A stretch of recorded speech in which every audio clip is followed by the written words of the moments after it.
All right, welcome to my channel again. Tagal natin hindi nakapag-upload, no? Alam nyo kasi, siyempre, election at marami po tayong ginagawa ngayon.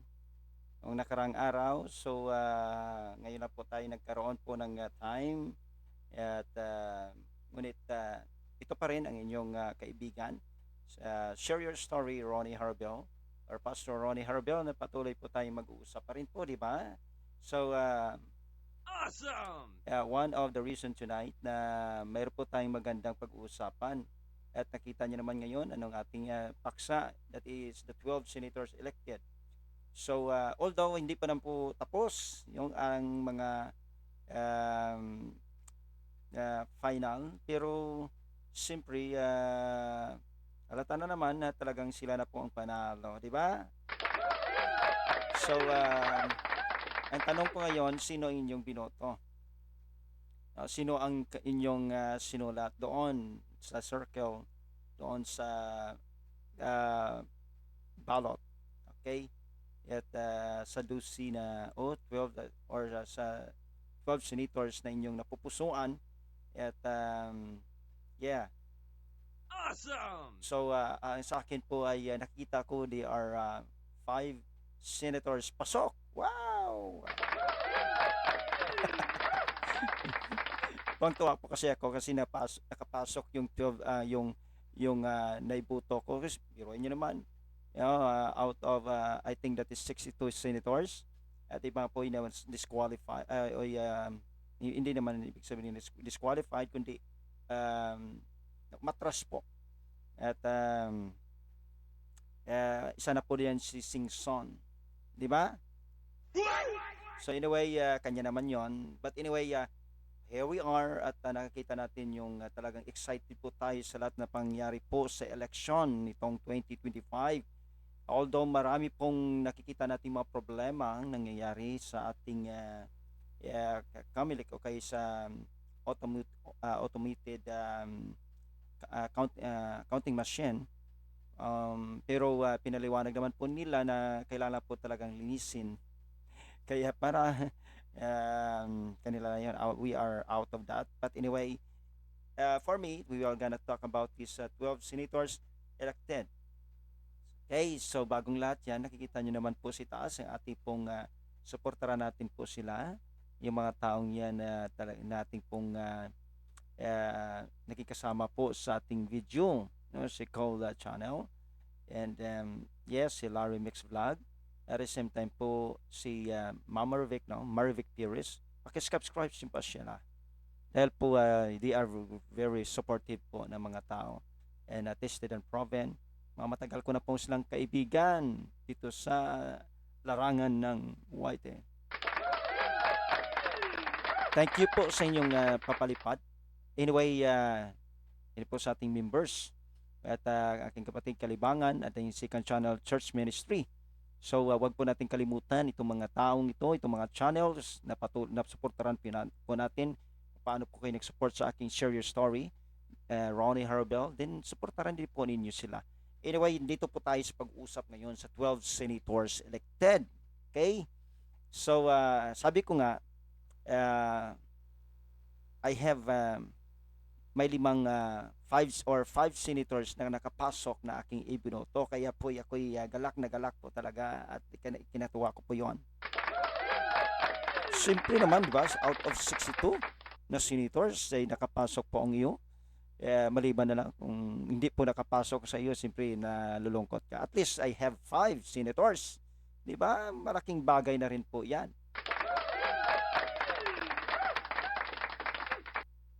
Awesome! Yeah, awesome. So, dito po ngayon sa ating pong let us uh, share po itong ating po pag-uusapan, no? Itong mga senators ngayon na nakikita natin ngayon sa ating video screen ay according po yan, hindi po yan kinakila sa lalan 2025 po yan, kay ating pong nakita how it would uh, paano po sila na nanalo at nakikita po natin. So, let's talk about this today kasi napakaganda po ito, napakagandang pag-uusap ngayon. At siyempre lahat naman po, tulad po siyempre mga kandidato ngayon from senators down to the from national to local ay talagang parang taga liig na po sila eh, you know. Hindi sila po makatulog at iba po talagang naga talagang hindi sila hindi po sila po makapag ano kung anong pong gagawin nila eh. Ganun po talaga siyempre nag-aantay ka po na parang kinakatay ka yan. Parang hindi mo alam kung anong mangyayari sa iyo. Kaya siyempre kapag ang isang kandidato po ay mananalo, parang naka-jackpot yun eh, di ba? So, biruin mo naman, yung laki kasi ng pira po sa kabanang bayan. Kaya po kailangan po natin talagang yung tao na iluklok natin, yung tama talaga nilang gagawin. Kasi alam nyo, ang pira ng Pilipinas ay napakalaki. Napakalaki. So pag-usapan natin next video yan. Napakalaki po at talagang grabe. Mayaman po talaga ang ating Pilipinas. Lalo na po dumagdag yung 12 digital VAT. No, ito'y mangyari na po by this coming June. Mag-umpisa na po. Oh no! So okay, ito po at ating pong simulan. Nakita po natin yung bago ito, no? That is May 14 po. No, is counting by May 14. At that is nagsimula po sa unang senador na nangunguna ngayon at alam po natin na si Bongo. At siyempre si Bongo po ay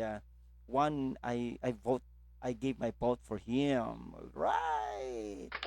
So siyempre ibinuto ko siya at number one po siya. Siyempre sino ba naman? Kahit sino ba, kung ibinuto mo yung kandidato mo ay naging number one, matutuwa ka, parang ikaw na rin yung nakaupo dyan eh. Ipinagkatiwala mo po sa kanya. Alright, diba? Alright.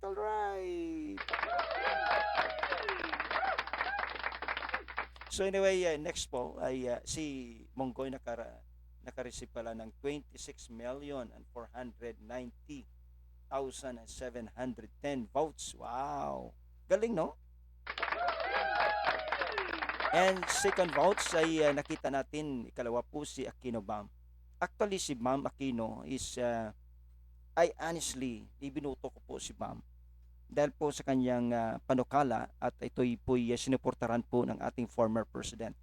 Kasi I studied his background, kaya bago pa ako bumubuto ay studyhan ko muna ang background ng bawat candidates.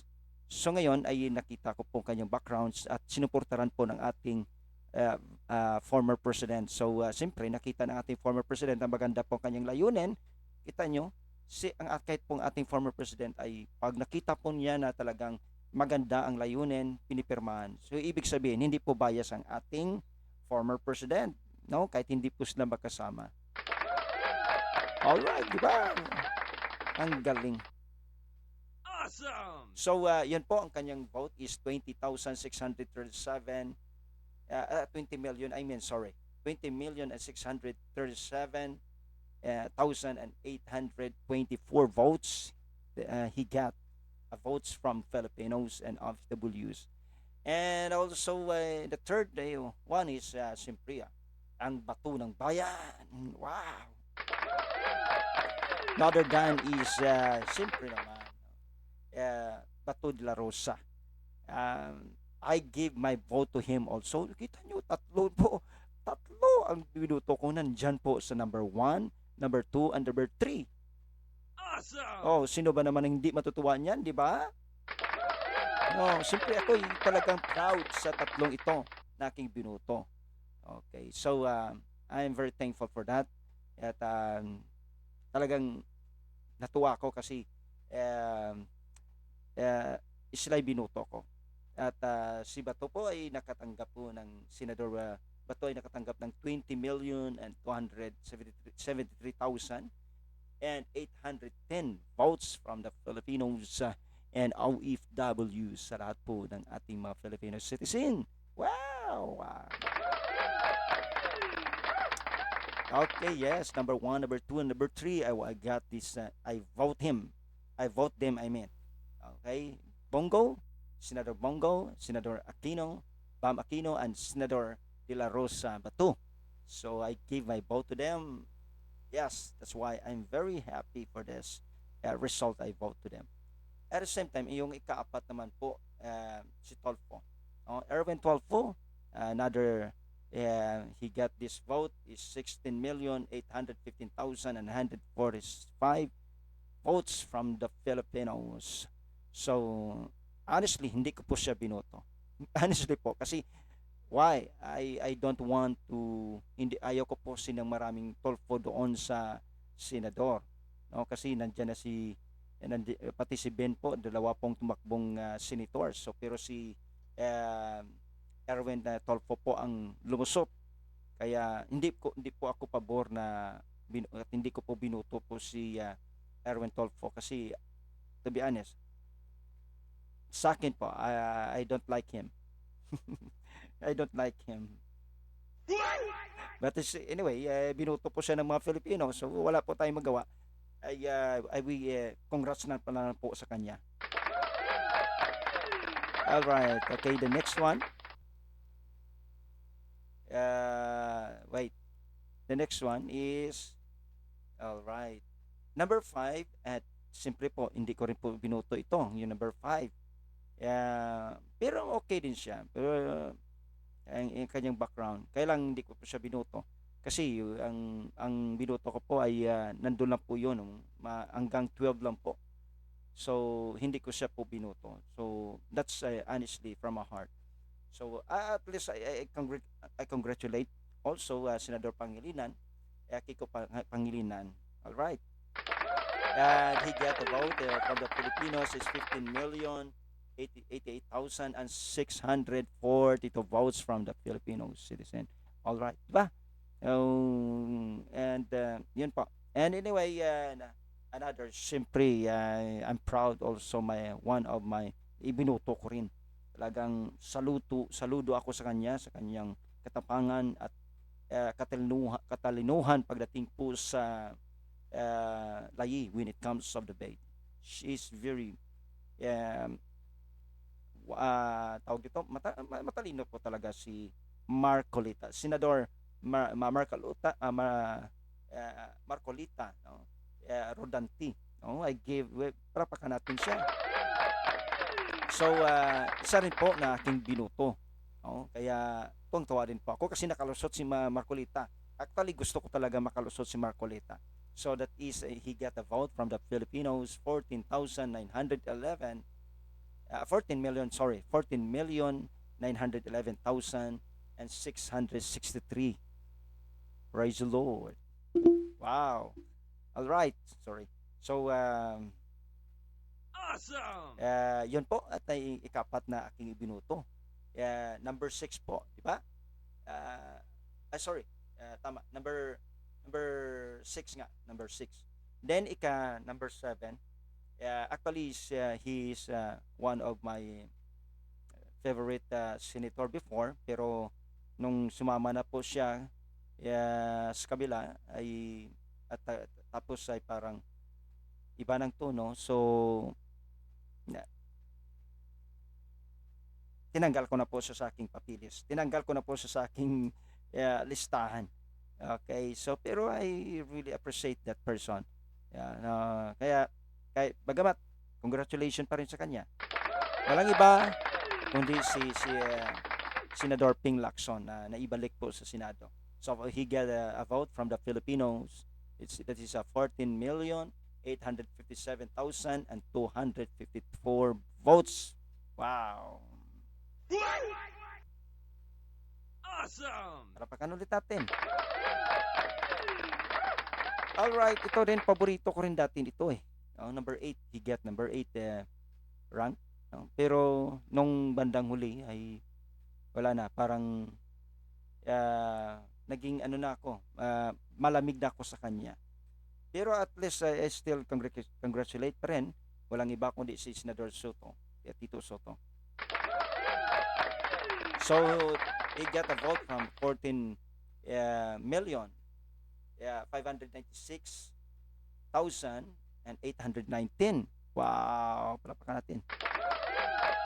At the same time, is the 9th and the rank number 9, walang iba po, isa rin pong binoto ko. No? Although, ah, ang pagkabasa ko naman po kasi kay Pia Cayetano ay hindi naman po ibig sabihin na kasama. So, pero nakita ko is she's balanced. She's balanced po. Balance po siya. At siyempre, she's respect about that. Pero para sa akin, Pia Cayetano is a very good person. Katulad po ni kanyang kapatid na si Alan Cayetano. Itong magkapatid ito ay one of my favorite. Kaya lang, siyempre, nagka-problema noon nung siya personal na rin niya yun eh. Pero nandun pa rin yung respect niya sa ating former president. So may mga bagay lang sitwasyon nangyari. Pero but they are still my favorite senator at hindi po nagbago yun. And Pia was also standing for what balance na po siya. No? At nakita ko po naman si Pia basta't nandun po sa katuanan as long in the law. Okay? As long in the law, kahit ako po, di ba? Basta nasa law po, balance na po tayo. Basta nasa law, sino may kasalanan, sino po yung mga hindi, ay yung mga gumawa ng hindi maganda, natural ay we will not be side of them. Kaya po ay binuto ko rin po si Pia Cayetano. Palapakan po natin siya. So, Senador Pia Cayetano, she's get back to the Senate, sa senador po, and she got a vote from the Filipinos, 14,307,112. Wow. Awesome! All right. Then at the same time, isa po din po na kumalas no sa grupo nila. At the same time, sinuportaran po ng ating Vice President, although ayaw po ng mga karamihan na ayaw po talaga ng ating mga kaibigan po sa mga pro Duterte. Ngunit si VP naman po kasi sa kanya naman yun po talagang actually hindi ko po siya naibuto, bagamat bubutuin ko sana siya, pero wala na po kasing lugar sa aking 12 senators kasi pinag-aralan ko po sila. Pero siyempre respect ko po kay VP. So although sabi ko nga maraming mga pro Duterte na ayaw po talaga sa kanya, pero nanalo pa rin siya. Nanalo po siya kasi alam nyo, nakakuha siya ng doon sa side ni sa pro Duterte, at siyempre nandun pa rin po ang mga taong sa kabila po na talagang nandun pa rin yung mga taong nakatingin sa kanya. Kaya at saka siyempre malaki talagang ginastos po ni Camille Villar. Natural na naman po, siyempre kapag nandyan ka sa politika, talagang gagastos ka. Sabi nga ni Miriam Defensor ay pag nasa politika ka, gawin mo. Para makapanalo ka. Wala kang magawa eh. Para makapasok ka.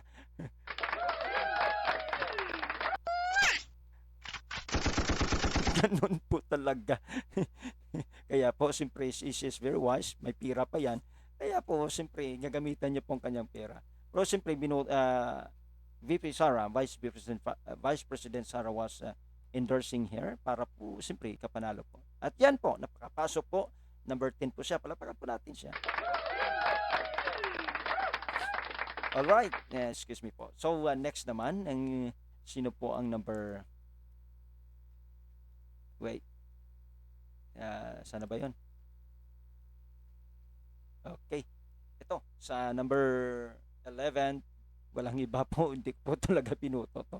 Pero nabasa ko po, marami pala din po siyang nasulat na mga panukala, no? Marami siyang sinulat din pong lay na sinuportaran din po. Actually, I don't like this man. But nung kabataan ko, nung bata pa ako, paborito ko po itong artista. Idolo ko po talaga ito. Kahit po maglaro po kami, magsabi po kami, pag sumakay kami, Lito Lapid. Yung kapatid ko nga, kwento ko lang, no? Yung kapatid ko nga, yung bunso ko, yung si Kalibangan, nakita niyo ba sa baba? Yung si Kalibangan yan, kasi bunso namin yan eh, magkasunod sunod yun sa akin. So, nung bata pa kami, ay mayroon pong basurahan yan, butas ng basurahan, at andun po, may apoy po.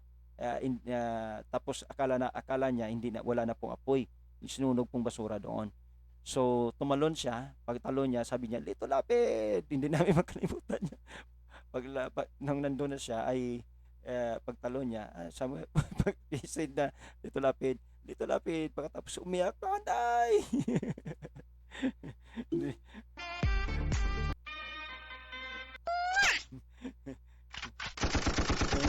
Ganun talaga, no? So, nakalusot si Lito Lapid po. Nakabalik po sa pwesto ng senador. So, Lito Lapid get a 13,121 13 million, I mean, and 121,545. No? Di, ang laki, no? Grabe pala, malakas pala si Lito Lapid. Wow! Talaga naman, oh. Sino ba naman magsasabi ng ganyan? Awesome! Anyway, next naman po, siyempre, ibinuto ko rin po. At alam ko naman po na halos po mga pro Duterte ay nagulat po sa kanya. Kahit po maka Marcos, pro Marcos ay pro BBM ay talagang nagalit din po sa kanya. So, napagitna po siya. At yung sabi niya nga, yung reason niya sa yung unang interview na parang ano ba, na-shock siya sa nangyari. Siguro nga, no, nung nangyari yun, parang hindi siya makapag-isip nung hinuli po si FBRD, no, doon sa airport. So, parang na ano siya eh.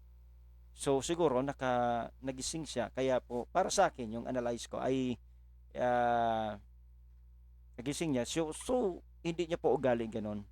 For the first time nga, sabi niya, ay siya po ang nanguna po doon sa kaso sa Senate hearing. Kaya po excited din po ako na makita po sa ombudsman yan na na gusto kong makita sila na hulihin at ikukulong mga yon dahil po sa Senate hearing. At pinangunahan po, siyempre sinuportaran po ni ating Vice President Sara.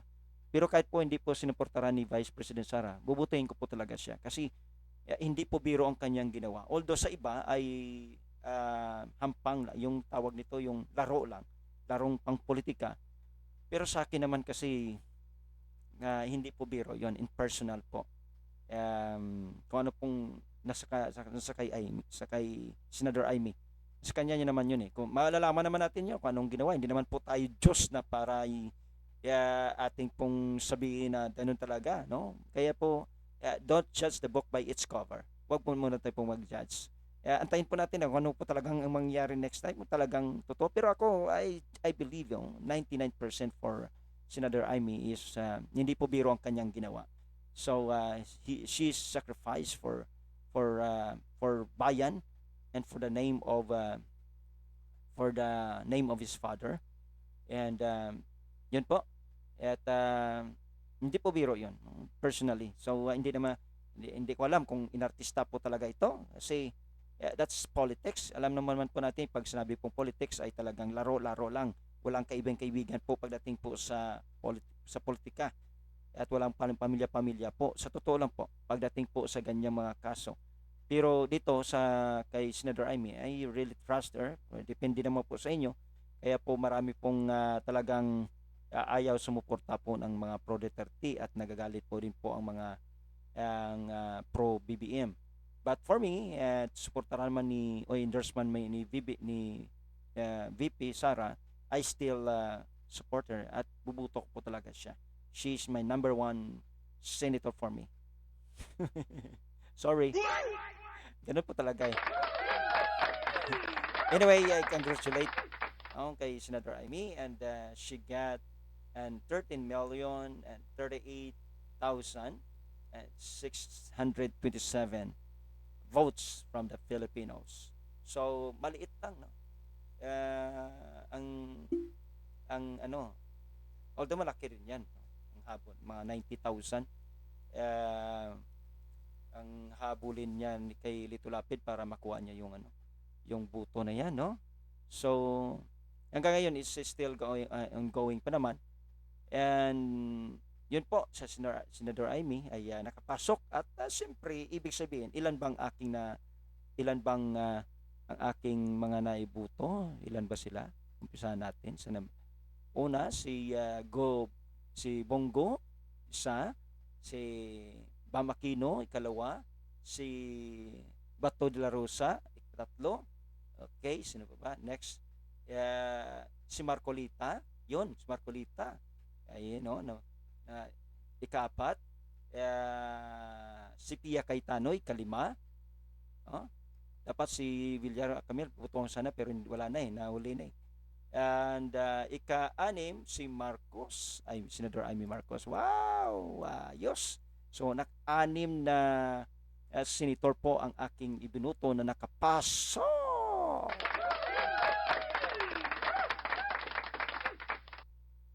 Awesome! Yeah. Anyway, dito po si number 13, si Tolfo, si Ben Bitag. Grabe yung mahabol din, no? Pero malabo na to kasi 11 million lang siya. 11 million 886 no, 1,979 na kuha niyang buto mula sa ating mga Filipinos.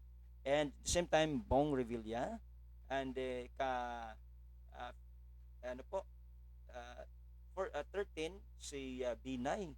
Actually si Abi Binay okay rin to pero hindi ko minuto to. And si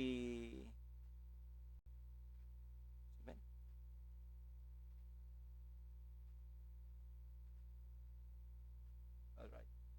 O bakit naging ganito? Sorry. Wala na yan. Anyway, yun po at ang ating bunoto. So, congratulations sa mga nanalo. Talagang napaka-ayos nangyari ito. At sana po suportaran na lang at actually one of the reason na talagang natutuwa ang sa side ng pro Duterte kasi siyempre they get these people na naging senador na matanggal yung application ng impeachment po sa ating Vice President. All right.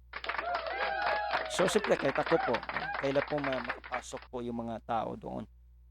So kahit kasi hindi naman po lahat na nandun na inilagay po sa PDP laban ay nakapasok, di ba? So ang nakapasok lang sila lang po 'yan.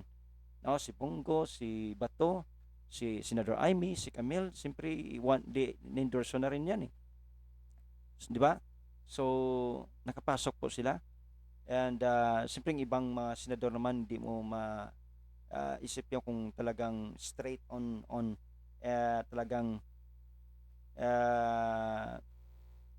gagawa sila ng kabalalaghan din po. So ako for me I do believe that Pia Cayetano will always look on the law.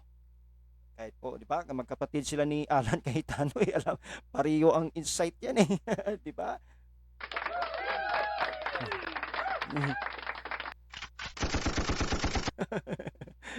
Siyempre naman eh.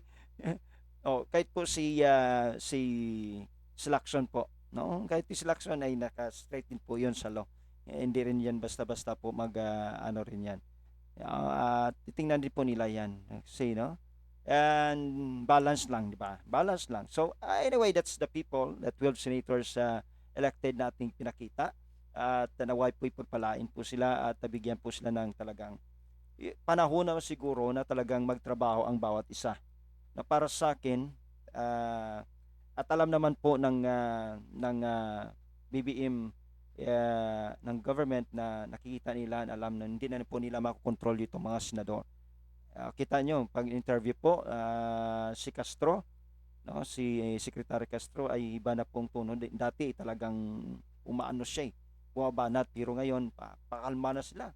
Alam naman po sa nila yung mga nandyan ay matatalino po at alam po nila yung mga taong ay mga senador na yan, hindi po basta-basta yan nang talagang itutulak kung ano, hindi yung ikakaman mo kanilang utak, hindi po. Dahil itong mga taong ito may alam po sa batas, itong nakaupo ngayon, no?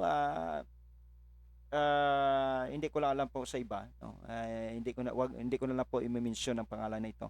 Pero anyway, itong mga senador na ito I believe na they will stand for what is na kailangan po talaga doon sila na kailangan po magtrabaho na, no? It's let it go na lang at para po sa bayan, para po sa bansa kasi naghihirap po tayo, no? Kaya po next nating video ay ating po pag-uusapan yung pundo, napakalaki palang pundo, no?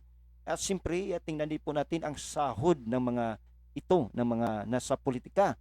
Pag-usapan natin yan at dahil po alam nyo, napakalaki po talaga ng kailang sahod. No? Bakit pa po sila nangungurap pa na napakalaking sahod? So, pag-usapan din natin yan, kung bakit po sila nangungurap. Siyempre, alam na natin yan. Anyway, ito po si Serious Story, Ronnie Herbel. Sana po pagpalain po kayo at naway po sumagana po ang inyong buhay at anuman po ang klaseng nangyari sa ating bansa. Let's keep on praying na po always at tapos na po ang eleksyon. So ngayon ay makakaupo na sila. So panibagong buhay na naman tayo at siyempre tumitingin pa rin po tayo pero ang ating buhay ay nakasalalay pa rin po sa ating kamay. Magtrabaho pa rin po tayo lalo na po ang ating sarili, ang ating buhay. Lagi po nating lumapit po tayo sa ating Panginoon. Dahil po wala po tayong magagawa kung wala po ang Diyos natin. Amen. So ito po ang Serious Story Ronnie Herbel na patuloy po tayo po ayag natin ang katotohanan. So Serious Story Ronnie Herbel, maraming salamat po sa inyong pakikinig. Bye bye everyone and see you again for the next video. Bye bye.